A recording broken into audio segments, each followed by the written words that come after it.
IS എന്ന് പറയുന്നത് തന്നെ ആഗോള തലത്തിൽ തന്നെ അത് ഇല്ലാതായിക്കൊണ്ടിരിക്കുകയാണ്.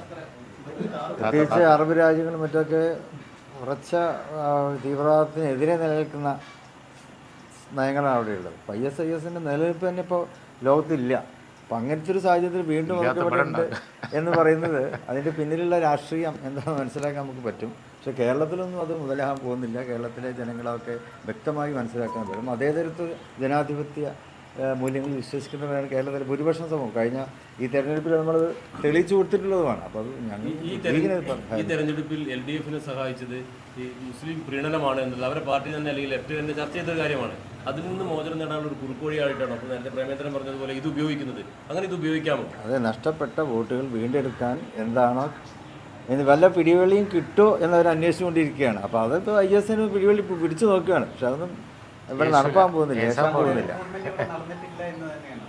തീർച്ചയായിട്ടും ഒരു കണക്കുകളുടെ അടിസ്ഥാനത്തിൽ ആർക്കും തെളിയിക്കാൻ പറ്റിയിട്ടില്ല.